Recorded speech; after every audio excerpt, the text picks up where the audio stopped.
एक समस्या है हमारे उर्दू विद्यालय को लेकर के जो लंबी गली स्थित नगर पंचायत के अंतर्गत आता है। ये हुसैनाबाद के पलामू की बात मैं कर रहा हूँ। हाजिर में शेख मुजैद हुसैन आबादी आरबीसी चैनल के माध्यम से आप सभी का आरबीसी चैनल पर स्वागत है, अभिनंदन है, खैर मकदम है। टाउन में जो ये स्कूल बना हुआ है, लंबी गली स्थित तालाब के पिंड पर जो ये बना हुआ है स्कूल, उसको लेकर के एक चिंता का विषय देखा जा रहा है कि 2 कमरे का स्कूल है और इसमें 150 से ज़्यादा बच्चे यहाँ पर पढ़ते हैं। ऐसी अभी जो जानकारी मिली है वो ये मिली है। तो आप सोचें कि 2 कमरे में एक प्राथमिक विद्यालय जो चल रहा है, 5 तक क्लास जो चल, क्या ये पर्याप्त रूप में है? बच्चों के भविष्य को लेकर के क्या इस पर चिंता का विषय नहीं है? मैं आप सबों से पूछना चाहता हूँ, आपके कमेंट्स क्या हैं? ये उर्दू प्राथमिक विद्यालय है और इसमें 5 तक जो पढ़ाई होती है उनमें सिर्फ 2 ही रूम है।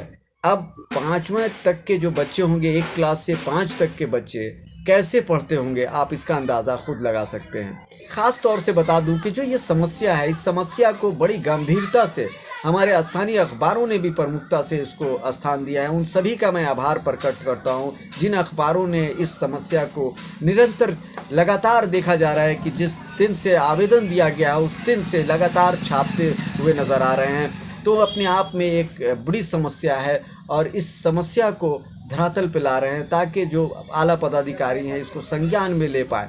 हमने विस्तृत रूप से आपको ये खबरें दिखाई ताकि जो ढांचा है आप स्कूल का वो भी आप देखें। ये स्कूल है, छोटा सा स्कूल है, 2 कमरे का स्कूल है और यहाँ 5 क्लास तक पढ़ाई होती है।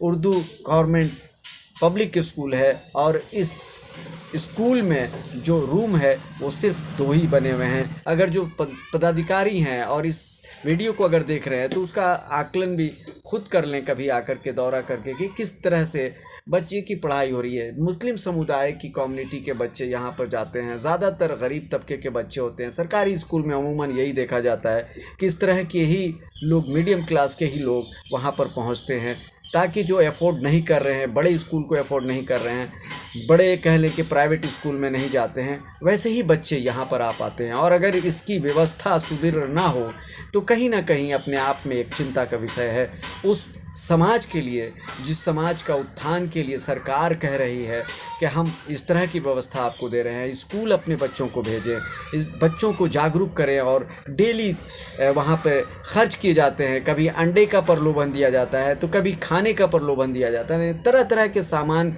जो सरकार मुहैया करा रही है कि बच्चे स्कूल तक आए।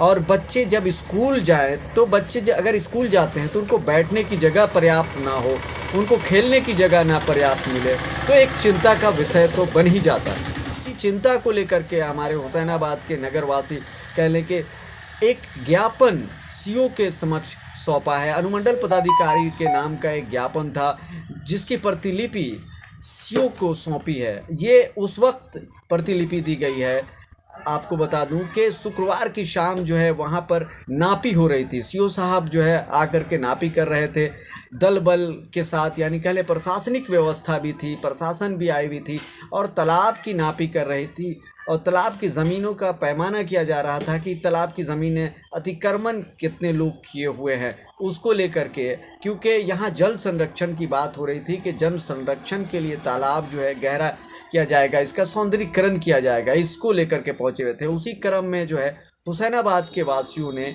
एक आवेदन सामूहिक रूप में अपना हस्ताक्षर युक्त जो आवेदन था उनकी प्रतिलिपि हुसैनाबाद सीओ को दी है। अब क्या प्रशासन इस पर, प्रशासन को संज्ञान लेना चाहिए या प्रशासन आने वाले दौर में किस तरह का निर्णय लेती है?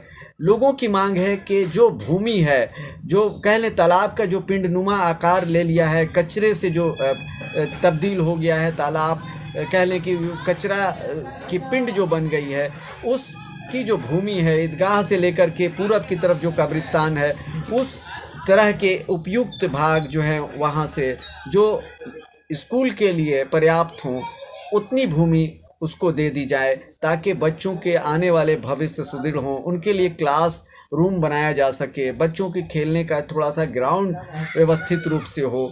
मतलब जो स्कूल का जो ढांचा होना चाहिए उस तरह की व्यवस्था हो पाए। तो ये अनुमंडल पदाधिकारी से आम जनता ने मांग की है, अपने आवेदन को उनके समक्ष प्रेषित किया है और सीओ को उसकी प्रतिलिपि दी है। तो ये एक चिंता का विषय है जो हम आपको दिखा रहे हैं। आप देखिए किस तरह से यहाँ 150 बच्चे लगभग इस स्कूल में पढ़ते हैं, मुस्लिम समुदाय के बच्चे पढ़ते हैं। यहाँ के जो जनप्रतिनिधि हैं, यहाँ की जो वादे होते हैं कि हम आपके लिए कितना तत्पर हैं, क्या उनको इस चीज़ पर भी आवाज़ नहीं उठानी चाहिए थी? क्या इस तरह की व्यवस्था को सुधारने की कोशिश नहीं की जानी चाहिए?